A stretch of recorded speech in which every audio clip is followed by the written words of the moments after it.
Eh bien, bonjour à tous. On va pouvoir commencer ce webinaire qui va traiter des bonnes pratiques en édition de devis pour que vos clients puissent bénéficier d'aides financières facilement. Et on étudiera un petit peu plus spécifiquement le cas de la sous-traitance. Alors, ce webinaire vous est proposé par le service des pros de la Réno en Isère, qui est un dispositif porté par l'ALEC et par la GEDEN. Et aujourd'hui, ce webinaire sera présenté par Jonathan. Je te laisse dire un petit mot. Bonjour à tous, Jonathan Lachis, conseiller énergie pour les pros de la rénovation en Isère.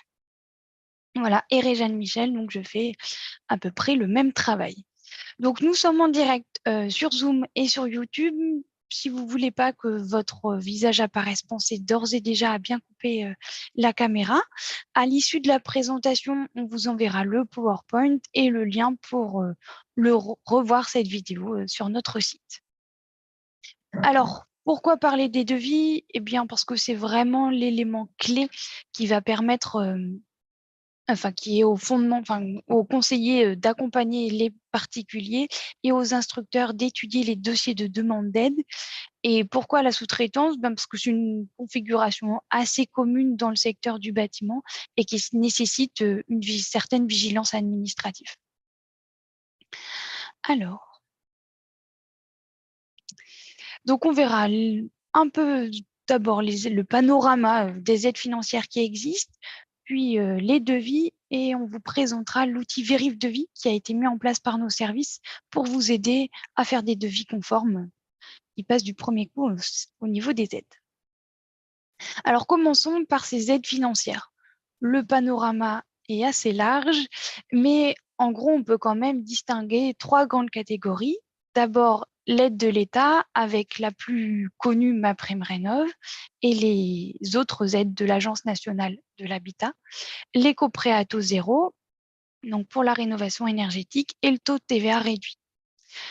Dans un deuxième temps, on a les aides privées, donc celles des certificats d'économie d'énergie, qui sont des primes distribuées par les fournisseurs de gaz, carburant, électricité, etc., qui compensent leurs émissions carbone en distribuant des primes aux travaux pour les particuliers. Et d'autre part, dans les acteurs privés, les caisses de retraite qui peuvent aider les personnes qui sont dans cette situation. Et puis, encore plus florissant, eh bien, les aides locales, vous voyez là que même à l'échelle du département de l'Isère, on a déjà toute une série de communautés de communes qui proposent des parcours d'accompagnement et des aides financières. On ne vous demande pas de les connaître. Ce qu'on vous propose, c'est plutôt de nous appeler ou de dire à vos clients de nous appeler pour qu'on puisse leur dire les aides auxquelles ils ont droit en fonction de leur projet. Dans tous les cas, ces aides sont généralement cumulables, parfois pas, mais globalement, tout est cumulable. Par contre, il peut y avoir un principe d'écrêtement, c'est-à-dire que le montant de la prime rénov est réduit en fonction du montant des autres aides, de façon à ne pas dépasser certains pourcentages d'aide aux travaux. Globalement, quand un particulier vient avec son projet de travaux, la première chose pour nous, ça va être de déterminer s'il va rentrer dans un parcours poste par poste, donc demander une aide forfaitaire au nombre de mètres carrés isolés pour l'isolation, ou par équipement s'il met une pompe à chaleur, une chaudière bois, etc. La deuxième option, ça va être de passer par l'approche rénovation globale, qui est une aide forfaitaire, mais pour un bouquet de travaux, qui amène à un gain énergétique important, qui est généralement de 55%. Et ce gain est attesté par un audit thermique réalisé par un bureau d'études. C'est un mode un petit peu plus contraignant, puisqu'on va le voir, il faut que l'audit soit strictement conforme au devis et ensuite aux factures, de façon à ce qu'on puisse vraiment attester que les travaux qui ont été réalisés ont bien amené au gain énergétique qui avait été étudié, calculé par le bureau d'études. Deuxième point avec la rénovation globale, c'est qu'on va avoir une attestation qui est co-signée entre le bureau d'études, le maître d'ouvrage et les artisans. Donc, ça nécessite une certaine coordination. Et troisième point spécifique à la rénovation globale, ça va être des contrôles qui sont même systématiques pour les C2E rénovation globale. Donc, dans ces contrôles menés par des organismes COFRAC, ils vont vérifier les surfaces, les dimensionnements, etc. Et j'attire vraiment votre attention sur les gardes au feu, les entrées d'air pour la ventilation et le calorifugage, qui sont des points qui sont quasi systématiquement source de non-conformité et du coup nécessitent une reprise par les artisans. Durant ces chantiers, il y a également toutes les règles professionnelles qui sont vérifiées, les DTU, les normes de sécurité, etc. Alors, venons-en au cœur du sujet, donc les devis et en quoi ils sont des éléments clés pour les parcours de rénovation. Donc, les devis doivent mentionner toute une série d'informations administratives et techniques pour être éligibles aux aides. Alors, naturellement, plus il y a d'aides, plus il y a de mentions à faire figurer sur les devis. Et tout ça va être vérifié scrupuleusement par les différents services d'instruction au moment des demandes d'aide, qu'elles soient menées par les particuliers ou par vous-même si vous êtes mandataire. Alors justement, quelles sont ces mentions administratives obligatoires pour les aides? La première, ça va être la mention explicite de devis et non pas bon de commande ou tout autre titre de document. Ensuite, l'intitulé des travaux. Il devra être le plus précis possible. On ne met pas simplement installation de chaudière, mais plutôt installation d'une chaudière bois en remplacement d'une chaudière fioul, par exemple. Quand on a des projets de travaux importants et notamment des rénovations globales, on peut très vite avoir des devis qui vont dépasser une dizaine de pages. Et donc, ces titres, ces intitulés de travaux précis sont vraiment des points de repère pour les instructeurs. Ensuite, les coordonnées du client, nom, prénom, adresse, qui doivent être toujours les mêmes sur tous les devis et les factures. Donc, si on a un couple qui mène une rénovation, choisissez dès le départ si vous mettez un nom ou deux noms et gardez les mêmes tout au long du chantier. Les coordonnées du chantier, bien indiquer s'il s'agit donc de l'adresse du chantier ou de celle de facturation, ou si les deux sont identiques, ce qui est évidemment le cas le plus courant, mais pensez à bien le mentionner. Pour les coordonnées de l'entreprise, rien de très original, dénomination sociale, forme juridique, SIRET, etc. Le numéro de TVA, la qualification RGE, les dates, prévisite, édition de devis, date prévisionnelle de début de chantier. Et concernant le décompte détaillé de chaque prestation, donc il faut la prestation hors taxe et la TVA applicable, mais surtout pensez que forfait isolation 120 mètres carrés, ça a peu de chances de passer. Il va vraiment falloir détailler chaque sous-partie de la prestation. Et par exemple, pour de l'isolation, bien mise en place d'un échafaudage, fourniture de temps d'isolant, pose de l'isolant, etc. Donc, soyez le plus précis possible. Et enfin, pour la fin de la facture, un montant global hors taxe et TTC avant déduction des aides. Alors, il y a ces mentions obligatoires pour les aides financières. Il y a aussi toute une autre série de mentions obligatoires, par exemple les déchets, mais qui, elles, ne relèvent pas des aides financières, mais bien des autres obligations aux yeux de la loi. Donc, vous le verrez tout à l'heure avec Jonathan, dans l'outil Vérif Devis que l'on a mis en place, il y a les deux, les mentions obligatoires pour les aides et celles pour les autres obligations aux yeux de la loi. Et dans le cas où vous souhaiteriez être mandataire, c'est-à-dire faire les demandes d'aide pour votre client, on ne va pas le détailler ici. On vous propose de voir le webinaire qu'on avait déjà fait à ce sujet il y a quelques mois et qui est en place, qui est visible sur notre site. Et maintenant, je vais laisser la parole à Jonathan pour qu'il vous fasse un petit focus sur la sous-traitance. Merci Réjeanne, je vais prendre la main sur le partage d'écran pour que je puisse suivre correctement les diapos en même temps que je parle. Vous me faites signe si vous voyez pas correctement les diapos. Pourquoi on vous parlait de tout ça? En tout cas, Réjeanne vous a expliqué un petit peu les règles classiques au niveau des devis. Vous avez compris qu'il y a un ensemble d'informations administratives à respecter et à la fois techniques. Qu'est-ce qui se passe pour la sous-traitance? Eh ben, c'est exactement la même chose. L'entreprise donneuse d'ordre doit faire figurer exactement les mêmes mentions que l'entreprise sous-traitante. Et là, vous avez en quelque sorte un effort supplémentaire à faire si vous faites des prestations en sous-traitance, c'est de bien préciser à chaque fois la différence entre les coordonnées de l'entreprise donneuse d'ordre et les coordonnées de l'entreprise qui est en sous-traitance. Pour l'entreprise sous-traitante, il faudra également rajouter la coordonnée du responsable, nom, prénom, téléphone et mail, pour que si un instructeur veut vérifier que les travaux ont été faits dans de bonnes conditions, il soit en capacité d'appeler la personne qui a fait le geste directement. Vous l'avez compris que l'entreprise qui sous-traite et qui réalise les travaux doit être qualifiée RGE. C'est pas l'entreprise donneuse d'ordre qui, avec une qualification ou une autre, c'est bien l'entreprise qui va réaliser le geste qui doit justifier d'une qualification RGE au sens des instructeurs des aides. Sur la même logique, c'est bien l'entreprise sous-traitante qui réalise le geste qui doit aussi réaliser la prévisite technique qui se fait au préalable. Parce que, sous-entendu, c'est lui qui est responsable des cotations pour pouvoir réaliser le travaux en question.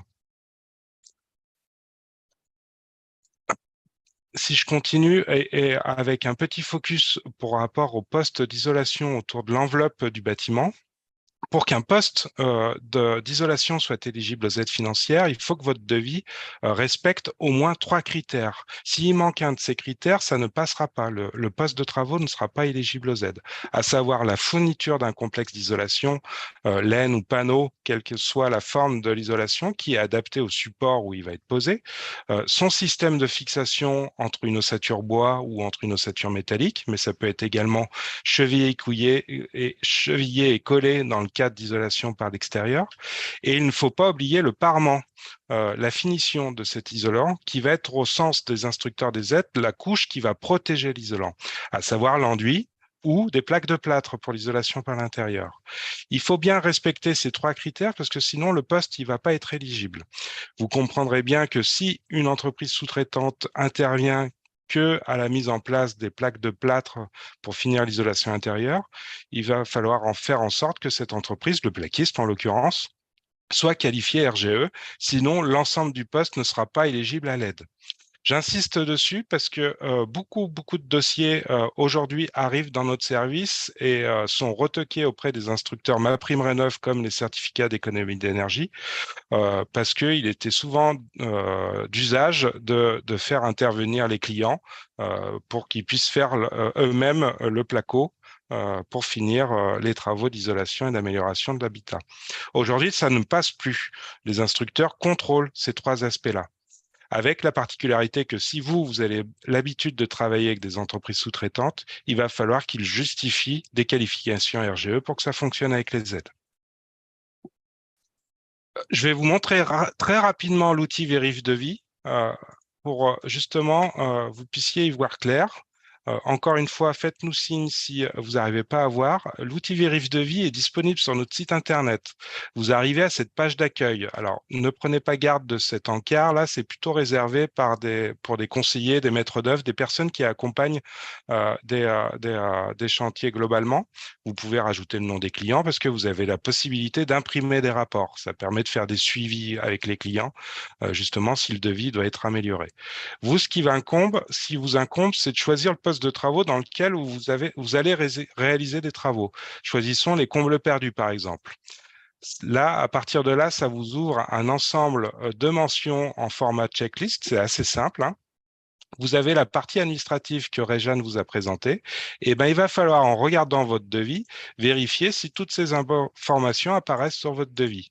Assez vite, si vous voyez que les mentions qui sont notées en rouge, et ben, il va falloir les compléter pour s'assurer que le devis soit complet et toutes ses chances de passer dès le premier coup auprès des instructeurs des aides. Les autres informations administratives qui ne sont pas obligatoires pour les aides, mais obligatoires au sens de la loi ou de la fiscalité. Elles apparaissent ici. On vous conseille de les mettre en place aussi parce que il est obligatoire de faire une mention des déchets ou de l'assurance professionnelle ou également un médiateur de la consommation. Les autres informations administratives, dans cette partie-là, vous allez retrouver la sous-traitance. Elle est discrète, on l'a détaillé à l'instant, mais vous comprendrez bien que si vous cochez ici, ça veut dire que l'entreprise sous-traitante a également été mentionnée, toutes ces mentions administratives. Et en dessous, on retrouve les mentions techniques éligibles pour le poste en question, à savoir les combles perdus. Ça existe aussi pour tous les autres postes. Et l'idée, c'est de vérifier justement que toutes les informations techniques apparaissent pour que ce soit éligible justement aux travaux. Si revenons à notre PowerPoint, nous arrivons à la fin. On a fait le tour, ça a été rapide, c'était l'objectif de ce webinaire, c'est de vous donner les notions clés. À mon sens, il faut prendre conscience que l'entreprise qui intervient en sous-traitance ou non doit justifier des mentions administratives et doit être qualifiée RGE. C'est la première information clé qu'il faut retenir aujourd'hui. La deuxième information clé, c'est qu'un poste d'isolation, pour qu'il soit compatible avec les aides, doit satisfaire la fourniture de l'isolant, sa fixation et sa protection. Et que l'ensemble de ces étapes-là doivent être réalisées par une entreprise qualifiée RGE, qu'elle soit sous-traitante ou donneuse d'ordre, directement réalisatrice des travaux.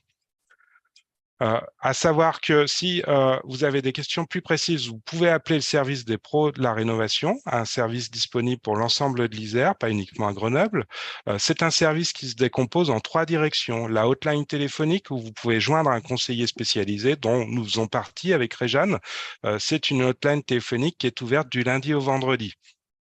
On s'engage à apporter une réponse dans les 48 heures. Un peu plus tard dans le PowerPoint, vous aurez le numéro de téléphone. C'est un numéro de téléphone qu'il ne faut absolument pas communiquer à vos clients parce que si on est réactif en 48 heures, c'est bien parce que ce numéro est destiné aux professionnels. Nous mettons des ressources et des outils en ligne comme l'outil Vérif Devis sur notre site Internet et nous organisons comme aujourd'hui des événements et des formations en format court de type webinaire ou en format plus long comme des formations en présentiel qui vont bientôt arriver. Voici le numéro de téléphone du service, le site Internet et également l'adresse mail. Vous l'aurez dans le PowerPoint à la suite du webinaire.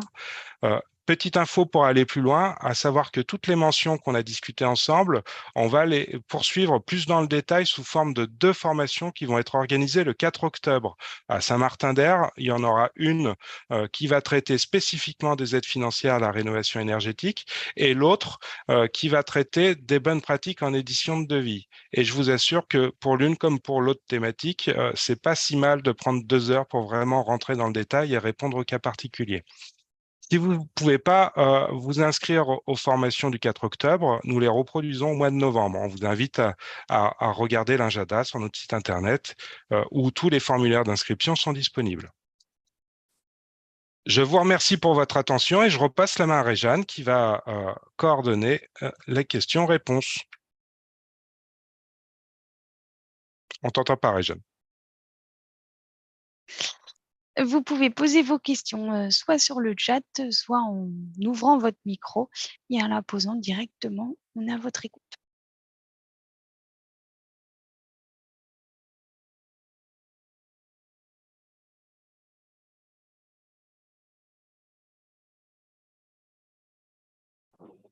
C'est tout bon pour moi. Merci beaucoup. Et bonne journée à tous. Eh bien, merci bien. On va entendre encore quelques instants. Et puis, de toute façon, voilà, vous pourrez appeler le service des pros de la réno si vous avez davantage besoin de précision. Merci à tous, s'il n'y a pas de questions. Et au plaisir d'échanger plus longuement, soit par téléphone. Attendez, il y a une question qui arrive. Alors, comment peut-on faire prendre en charge l'audit énergétique pour le T164 ? Alors, c'est dans le cadre d'une rénovation globale pour les certificats d'économie d'énergie qui est définie sous la fiche barre TH164 à destination des maisons individuelles. On est allé assez rapidement tout à l'heure avec Réjeanne pour présenter ça, mais vous avez bien compris que c'est des parcours administratifs qui sont beaucoup plus costauds parce que là, c'est pas le poste en mètres carrés ou en changement d'équipement qui va être éligible, mais un gain énergétique. Donc l'instructeur, quand le client va déposer sa demande de prime pour les C2E rénovation globale, l'instructeur va devoir vérifier que le gain énergétique qui a été simulé dans le rapport est à l'exactitude des travaux qui sont réalisés. Donc, vous avez un dossier administratif qui est plus costaud, notamment les attestations à faire co-signer, comme je vous avais dit. Et là, pour le coup, l'auditeur, il va devoir aussi justifier de qualifications RGE études qui sont compatibles avec la fiche barre TH 164.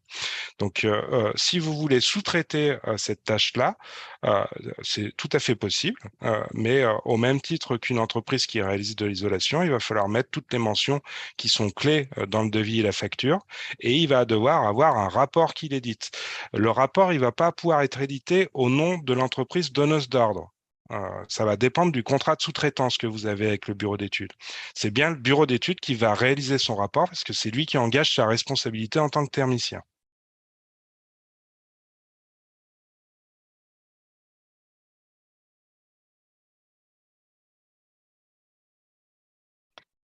Alors, est-ce que ça répond à la question? Je vais mettre le micro, ça va être plus simple. Oui, allez-y. Non, ça ne me répond pas à la question. En gros, à quel moment on peut le faire prendre en charge, cet audit? L'audit, en gros, il coûte environ 1 200 €. On est obligé de Oui, le faire avant la demande du TH 164. tout à Comment on fait. peut le faire prendre en compte, celui-là? On peut le faire prendre en charge par quelqu'un. Ma prime rénov, ça passe pas parce qu'il faut que ça passe directement pas avec des travaux. Enfin, ça passe plus. Ça a été changé il n'y a pas longtemps, là. Oui. Et du coup, en gros, on se retrouve avec à faire une demande enfin, faire un audit énergétique qui va coûter 1 200 €.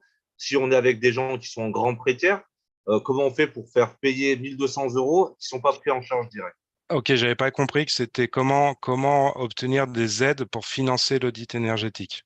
Euh, Il y a des parcours d'accompagnement dans les territoires qui existent où il peut avoir des subventions dédiées. C'est le cas dans la métropole grenobloise. Si le projet rentre dans le dispositif d'accompagnement Murmure maison individuelle, le particulier a la possibilité, aux côtés des pros qui l'accompagnent, hein, on a des projets qui sont accompagnés par des architectes ou des maîtres d'œuvre, ont la possibilité de passer par les bureaux d'études qui sont labellisés Murmure.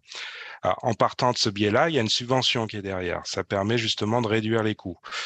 Vous citiez tout à l'heure des revenus, des foyers à revenus très modestes.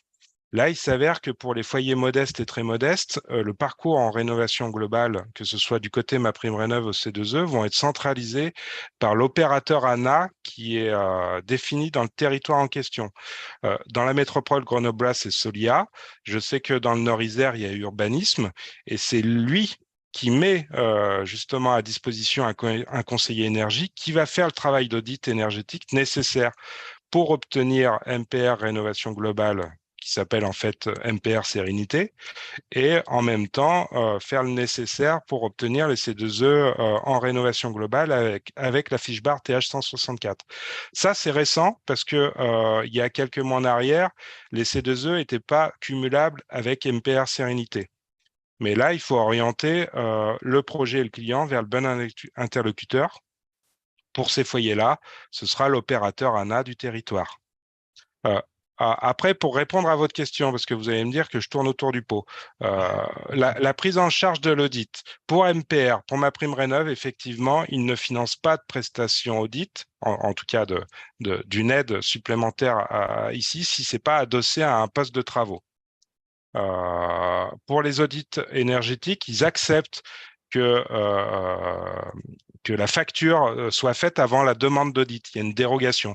Vous savez, pour MaPrimeRénov', il faut demander les aides avant de signer les devis, normalement, pour les travaux réalisés. Pour l'audit, il y a une dérogation. Donc, le client, il pourra faire sa demande à ce moment-là. Mais ouais, mais enfin, le problème, c'est qu'en passant en rénovation globale, donc on va passer donc avec type Solia. Enfin, moi, j'ai ce phénomène-là, mais bon, c'est pas en Isère, c'est en Champagne. Mais c'est Solia qui est là-dedans. Oui. En tout cas, alors, eux, ils vous proposent absolument rien pour un accompagnement pour gérer l'histoire de l'audit. Alors ça va dépendre des opérateurs. Dans notre territoire, c'est le cas. Ils prennent en main parce que le parcours d'accompagnement qui est déterminant pour obtenir MPR Sérénité, ça veut dire que le conseiller énergie de Solia vient sur place faire l'audit. Ouais, mais c'est pas un vrai audit. Ils font un passage, mais ça n'a pas une qualification d'audit on a besoin pour Ouais. le TH 164. C'est vrai, mais là, pour le coup, va falloir discuter avec votre partenaire Solia dans le territoire en question pour voir s'il passe ou pas la qualification RGE étude pour justement faire des audits compatibles avec la Et, TH 164. mais en fait, il y a deux Solia en fait, qui gèrent la sur 3. Et Mmh. il y en a un là qui fait pas, c'est le CDHU, Solia CDHU, enfin, ils sont en partenariat, je ne sais quoi. Ouais. C'est eux qui sont venus me faire l'audit là en question. Mmh. Donc 1200 et quelques balles. Euh, je dirais que leur connaissance, elle est assez limitée. Alors, ils ont un RGE qui est en probatoire Mmh. sur le 9011 et le 9000, je ne sais plus combien là. Ouais, ils Euh, viennent de le passer, c'est ce que je venais de suggérer là. ouais, en fait, ouais, ils sont donc en probatoire sur les deux. Il y en a un qui a été supprimé le 9011, il a sauté, et celui des Mmh. bâtiments Ouais. collectifs, ils l'ont gardé parce qu'ils ont le droit de renouveler un probatoire dans cette catégorie-là. Mmh. Mais c'est un désastre. Je suis en train de me battre avec eux parce que pas leur Bah, audit, c'est un désastre. ils doivent progresser, hein, mais comme je vous disais, Ouais, mais ils n'ont pas à progresser. Solia, pour pas leur jeter leur pierre, c'était pas possible de cumuler les C2E avec MPR Sérénité avant. Ça remonte à quelques mois. Cette ouverture, c'est plutôt une bonne chose d'ailleurs, mais pour le coup, ils ont l'obligation de passer les qualifications qu'on vient de citer et d'apprendre un nouveau métier, parce que c'est pas le même travail de faire juste un diagnostic ou de faire un audit énergétique, ça je le conçois. Et ils doivent performer là-dessus. Mais dans certains territoires, on peut très bien imaginer qu'il y a un accompagnement classique MPR Sérénité et puis que la partie C2E rénovation globale elle soit faite par un autre auditeur. Ça, c'est à négocier pour chaque projet avec le conseiller Solia. Mais c'est possible. Ouais. Mais enfin, concrètement, la théorie de ils doivent s'améliorer, ça marche pas, ça. C'est où ils savent faire un audit et ils font les audits, Ouais. ils s'entraînent pas. Il n'y a pas de je m'entraîne. Enfin, Bah, là, en comparaison, enfin, je suis pas un grand spécialiste des audits, mais on sait en faire sur Caprénov. Euh, et j'ai récupéré un audit qui a été fait sur Grenoble là, pour une maison en rénovation globale. oui. Celui qui a été fait sur Grenoble, c'est un vrai truc, avec un vrai plan, avec une vraie analyse de, de ce qu'il y a à réaliser sur la maison. Ce que Mmh. j'ai reçu du CDHU, là, c'est un truc informatique. Ils ont rempli des cases, ils ont coché des cases, il est sorti un résultat, ils l'envoient, et voilà. Et le Bah, problème, c'est que je ne suis pas du tout d'accord sur le fait qu'ils aient à s'améliorer. C'est où ils savent le faire, ils le font, où ils ne savent pas, ils ne le font pas. c'est à voir avec eux, ça, directement, si vous C'est voulez. déjà avec Mais eux. Enfin, je me bats avec eux depuis. L'audit en ouais, question, ils l'ont fait le 18 juin. Je ne sais pas si ouais. vous voyez où c'est qu'on en est. Mmh. Je me suis entretué avec eux déjà par mail, par téléphone, pas par tout ce qui est possible. Ah, Mais ça ne me très fait pas honnête. avancer parce qu'il il est toujours mauvais, l'audit. Enfin, il le modifie légèrement, mais il est toujours mauvais. Ça, j'entends bien. Après, vous, de votre côté, vous devez sécuriser le parcours de votre client. Donc, la solution peut-être, c'est de prendre la main et justement de travailler avec un thermicien qui a les compétences pour faire un travail sérieux dans votre référentiel, et justement pour bien séparer les choses. Mais ça, on pourra en discuter plus directement si vous contactez notre service Info Énergie. Pour le coup, on s'éloigne un petit peu de l'objet du Ok, non, mais webinaire. je vous appellerai, il n'y a pas de problème. Hmm. Ce sera plus simple. Donc, c'est bon pour moi, je vous rappellerai, on en parlera plus tard. Merci beaucoup en tout cas. Merci à vous.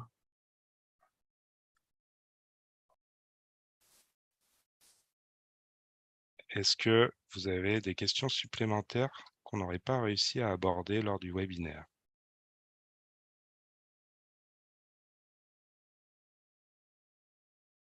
Eh bien, Réjeanne, je te laisse conclure.